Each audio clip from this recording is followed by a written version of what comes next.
आप सबको मेरा नमस्ते। आज एक ऐसा प्रॉब्लम डिस्कस करूंगी जो हम सब फेस करते हैं। Normally I bring about those topics which are faced by us in our day to day lifes. Sometimes we discuss and sometimes we don't.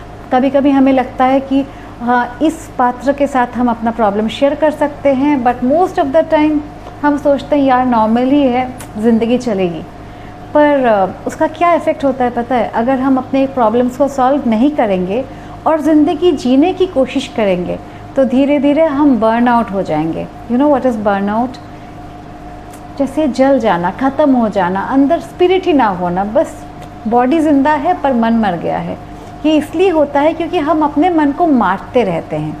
अगर हम अपने लाइफ में प्रैक्टिकल प्रॉब्लम्स को समझ जाएं कि क्या क्या चीज़ें हमारे साथ या मोस्टली लोगों के साथ होती है और इसके क्या क्या सल्यूशंस हैं जिससे हम इन प्रॉब्लम्स के बाहर आ सकते हैं, तो फिर हमारी ज़िंदगी बहुत ज़्यादा अच्छी बन सकती है। Now let us talk about a very common problem. I would like to call that emotional void. You might have observed that in spite of having everything in your life, there are times when you feel really low. है ना? सब कुछ ठीक चल रहा होता है, ऊपर से हम हंस रहे होते हैं, पर अंदर ही अंदर हम एक खालीपन का अनुभव करते हैं। जैसे सब चले गए, हमने दरवाज़ा बंद किया, हमारी स्माइल गायब। Why does it happen? I am very sure आप सबके साथ ये होता होगा। कमेंट्स में ज़रूर बताइए आप क्या करते हैं इस बारे में। But this is something which happens to all of us. किसी में ज़्यादा, किसी में कम। कभी कभी हम लेडीज़ कह देती हैं probably it is the hormones working on us. Gents कह देते हैं life is getting on to us, something और the other. But the fact is there is something called emotional void. और होता क्या है, जैसे गड्ढे का नियम है ना, गड्ढा, खालीपन, जो अंधेरा, the black hole which is there, वो उसका एक ग्रेविटी होती है, उसका ग्रेविटेशनल पुल होता है। सो क्या होता है during that phase when things are not okay, when we are actually low, हमारा मन बार बार उसी लो सेंटर पे चला जाता है, उसी वॉइड को, उसी खालीपन को फील करता है। तो हमारे पास सोल्यूशन क्या है? मतलब how do you work around it, what do we do about it? क्योंकि ये नॉर्मल फीलिंग्स को तो हम बंद नहीं कर सकते टोटली, बट अगर हम इसको डील करना सीख जाएं, अगर हमको पता चल जाए कि okay fine, I have to do this, I have to do that, and that is the way I can perform better, I can manage the emotional void better.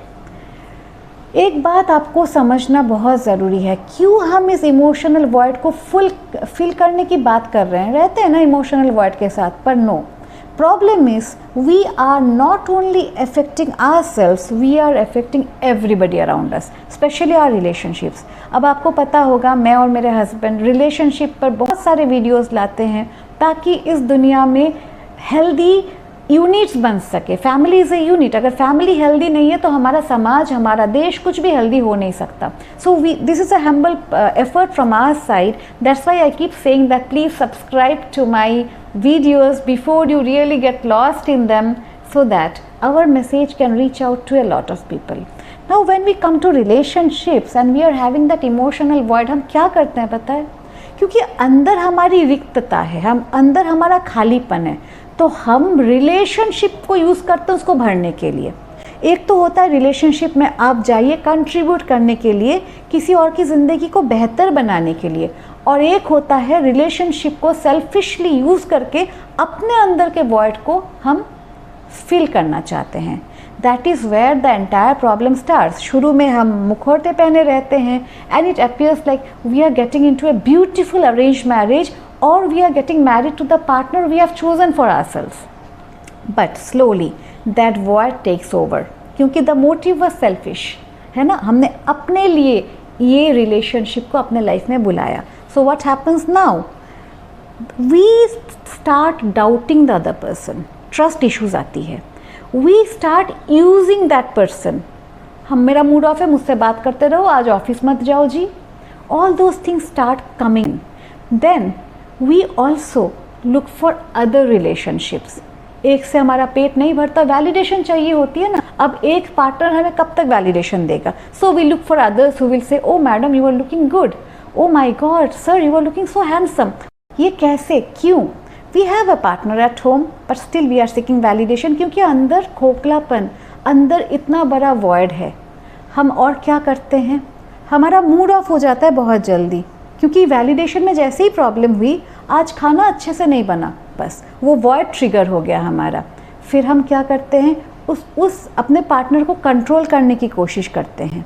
हमारा मूड स्विंग हो रहा है, सो मूड स्विंग को control करने के लिए we try to control our partner in the relationship to suit our mood swings. सोचिए, मतलब एक चीज़ के कारण कितने सारे प्रॉब्लम्स आते हैं, और बाई चांस गॉड फॉरबिड वो रिश्ता हमें छोड़ के जाता है, that person goes missing, he goes abroad, she goes into a state of depression or motherhood, she goes to her parents house, void हमारी और बढ़ जाती है and we actually collapse. We might not be physically collapsing but mentally हम collapse हो गए हैं। तो now I hope you understand why it is so important to fill our own emotional void before getting into a healthy relationship. अब ये तो हो गई प्रॉब्लम की बातें, we all know problem problem problem, हर जगह problem, but me and Shubham we always try to give up sweet solutions to you so that you can implement them very easily in your life and make the needed change. हमें करना क्या है, first of all write it down कि आप में खालीपन जब आती है तो क्या क्या विचार आते हैं। हम जब प्रॉब्लम को लिखते हैं ना, उसको फेस करते हैं, आधी प्रॉब्लम भाग जाती है।